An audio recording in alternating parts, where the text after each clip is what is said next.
Bismillahirrahmanirrahim. Assalamualaikum warahmatullahi wabarakatuh. Apa kabar semuanya? Semoga kalian senantiasa ada dalam kesehatan dan dalam lindungan Allah Subhanahu wa Ta'ala. Amin ya Rabbal 'Alamin. Nah, anakku sekalian, alhamdulillah ya, kita bertemu kembali. Insya Allah untuk hari ini, yaitu pembahasan kita adalah tentang surat Al-Buruj. Nah ya, sebelumnya kita kemarin membahas surat Al-A'la ya, dan surat Al-Tariq. Nah, selanjutnya sekarang ada yang akan kita bahas, ada surat Al-Buruj. Nah, anak-anak sekalian, sebelum kita membahas surat ini, mari kita bersama-sama untuk berdoa terlebih dahulu ya, supaya pembelajaran kali ini senantiasa ada dalam kelancaran. Amin ya Rabbal 'Alamin. Kita berdoa bersama-sama. Bismillahirrahmanirrahim. Raditu billahi robba wa bil islami dina wa bi muhammadin nabiyya wa rasula.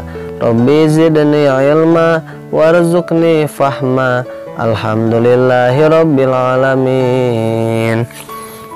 Alhamdulillahirrahmanirrahim. Baiklah anak-anakku sekalian, kita lanjut saja materinya, yaitu Quran surat Al-Buruj. Nah, anak-anakku, surat Al-Buruj ini yaitu surat yang diturunkan di kota suci Mekah, atau termasuk ke dalam surat Makkiyah. Nah ya, surat Al-Buruj ini yaitu diturunkan sebelum surat At-Tin dan sesudah surat Asy-Syams. Nah ya, nah anak-anakku, surat ini menempati urutan ke-85 ya di dalam Al-Quran. Nah, dan juga berjumlah 22 ayat. Nah, surat ini pun menjelaskan tentang kekuasaan Allah Subhanahu wa Ta'ala dan ancaman bagi orang-orang yang selalu menganiaya kaum muslimin. Nah ya, baiklah anak-anak sekalian, sebelum kita bahas lebih lanjut, marilah kita bacakan terlebih dahulu ya, kita bersama-sama untuk membaca surat Al-Buruj. A'udzu billahi minasyaitonir rajim. Bismillahirrahmanirrahim. Was-samaa'i dzatil buruj wal yaumil mau'ud wa syahidin wa mashhud. Qutila ashabul uhdud an-nari zatil waqud izhum 'alaiha qu'ud wa hum 'ala ma yaf'aluna bil mu'minina syuhud. Ama naqamu minhum illa ayyuminu billahil azizil hamid allazi lahu mulkus samawati wal ard wallahu ala kulli syai'in syahid. Innal ladzina fatanul mu'minina wal mu'minati summa lam yatubu falahum azabu jahannam walahum azabul hariq. Innal ladzina amanu wa amilus solihati lahum jannatun tajri min tahtihal anhar zalikal fawzul kabir.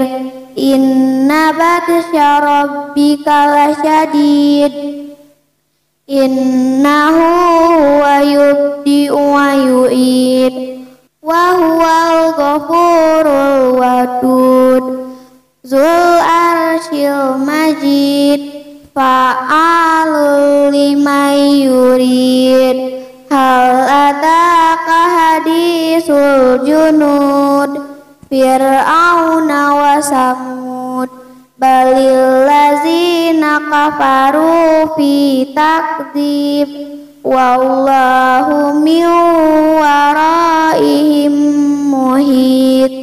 Bal huwa Qur'anum majid fi lauhim mahfuz Sadaqallahul azim. Anak-anak, adapun kandungan Al-Quran surat Al-Buruj ini, yaitu Allah Subhanahu wa Ta'ala menjelaskan pada ayat 1-3 bahwasanya Allah Subhanahu wa Ta'ala bersumpah melalui kekuasaannya, langit yang memiliki gugusan bintang, hari yang dijanjikan serta yang menyaksikan dan yang disaksikan. Hari yang dijanjikan ialah hari kiamat, yang menyaksikan ialah semua manusia yang kelak menyaksikan peristiwa itu, sedangkan yang disaksikan ialah kedahsyatan hari kiamat. Nah, anak-anak sekalian, ternyata luar biasa sekali ya, kelak di akhir zaman nanti, di hari kiamat nanti, ada orang yang akan menyaksikannya. Nauzubillah min dzalik ya, ini hari kiamat ini dikhususkan untuk orang-orang yang tidak taat kepada Allah Subhanahu wa Ta'ala. Nah ya, sedangkan orang yang senantiasa beriman kepada Allah dan Rasulnya, beliau akan meninggal duluannya, atau mereka akan meninggal terlebih dahulu ya, sebelum yang disisakan adalah orang-orang yang tidak taat kepada Allah dan Rasulullah. Anak-anak sekalian, pada ayat keempat dan seterusnya Allah menerangkan tentang azab yang akan diberikan kepada para pembuat parit. Siapakah mereka? Rasulullah SAW mengisahkannya dalam hadis yang diriwayatkan oleh Imam Muslim. Dahulu sebelum kalian ada seorang raja. Dia memiliki tukang sihir. Saat si tukang sihir semakin tua, ia berkata, "Aku sudah tua. Kirimlah seorang pemuda kepadaku untuk kuajari sihir." Lalu seorang pemuda datang kepadanya. Tukang sihir itu pun mengajarkan ilmu sihirnya. Di antara tukang sihir dan raja terdapat rahib. Sang pemuda sering mendatangi rahib dan mendengarkan kata-katanya. Dia kagum akan kata-kata rahib tersebut. Namun jika pemuda itu datang kepada tukang sihir dan menceritakannya, pastilah dia akan dipukul. Pemuda pun menceritakan hal yang dialaminya kepada rahib tersebut. Jika tukang sihir hendak memukulmu, katakanlah, "Keluargaku menahanku." Dan jika kau takut pada keluargamu, katakanlah, "Tukang sihir menahanku," kata rahib tersebut. Suatu hari pemuda itu bertemu dengan seekor hewan besar yang menghalangi perjalanan orang-orang. "Hari ini aku akan tahu tukang sihir atau rahib yang lebih baik," gumam si pemuda itu. Dia pun mengambil batu dan berdoa, "Ya Allah, jika urusan rahib lebih engkau sukai daripada tukang sihir, matikanlah hewan ini hingga orang-orang dapat lewat." Pemuda itu melemparkan batunya dan ternyata dengan izin Allah dia berhasil merubuhkan hewan tersebut. Orang-orang pun dapat lewat. Dia memberitahukan kejadian itu kepada rahib, "Anakku, sekarang engkau lebih hebat daripada aku. Sepengetahuanku engkau akan mendapatkan ujian. Jika kau mendapatkannya, jangan sekali-kali menyebut-nyebut aku," pesan rahib tersebut.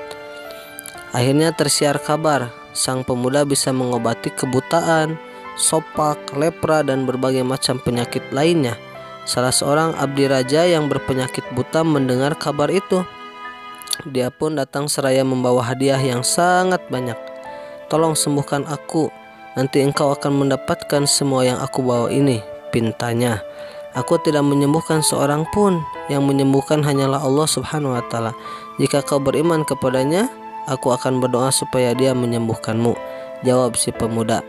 Akhirnya abdi raja itu pun beriman kepada Allah, lalu dengan izinnya akhirnya sembuh. Nah, si abdi raja lantas menghadap raja dan duduk di dekatnya.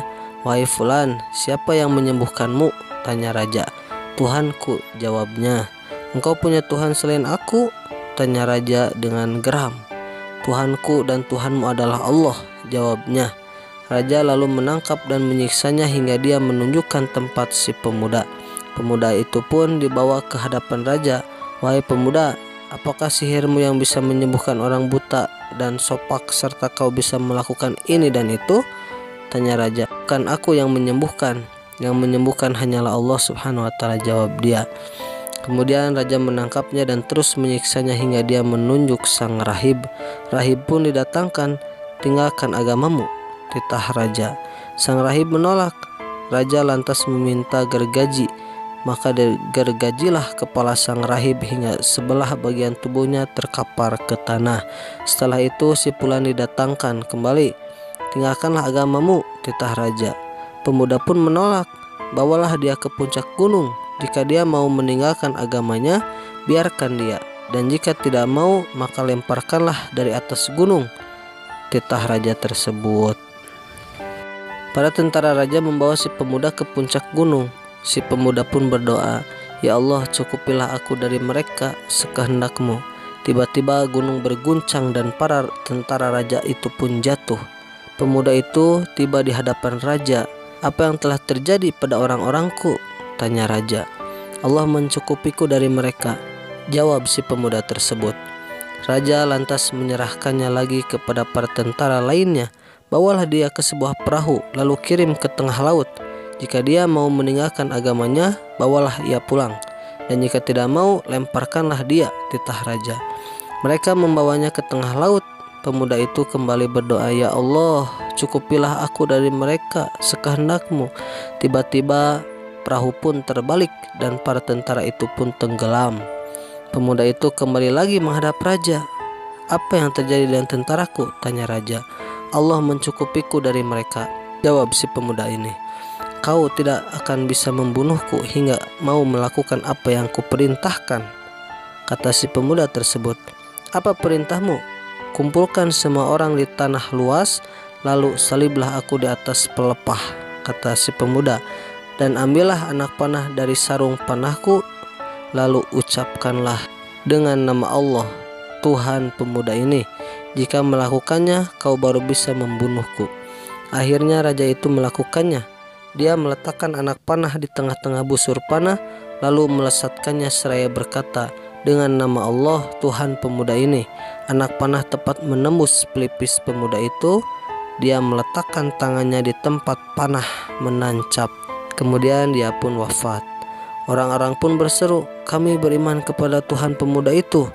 Kemudian dikatakan kepada raja, "Tahukah kamu akan sesuatu yang kau khawatirkan? Demi Allah, kini telah menimpamu." Orang-orang beriman seluruhnya kepada Allah. Raja yang murka kemudian memerintahkan para tentara membuat parit di jalanan lalu disulut api. Siapapun yang meninggalkan agamanya, biarkan dia hidup. Siapapun yang tidak meninggalkan agamanya, bakarlah di dalam parit, titah raja. Bala tentara pun melakukan perintah raja. Terjadilah dorong-mendorong dan tarik-menarik hingga datanglah seorang ibu bersama bayinya. Dia hendak mundur agar tidak terjatuh ke kubangan api. Namun sang bayi berkata, "Ibu, bersabarlah, sungguh engkau berada di atas al-haq," yaitu di atas kebenaran. Nah, itulah ya cerita tentang seorang pemuda tadi. Nah, adapun pada ayat 17 sampai ayat 18 surat Al-Buruj ini, Allah mengingatkan tentang azab bagi kaum Fir'aun dan kaum Samud. Mereka dibinasakan oleh Allah karena keangkuhannya. Terakhir Allah menyebutkan Al-Quran berada di Lauhul Mahfuz. Tempat apakah itu? Wallahu alam ya, hanya Allah yang mengetahui. Kita beriman pada firman-Nya. Nah anak-anak, itulah tadi ya isi kandungan surat Al-Buruj.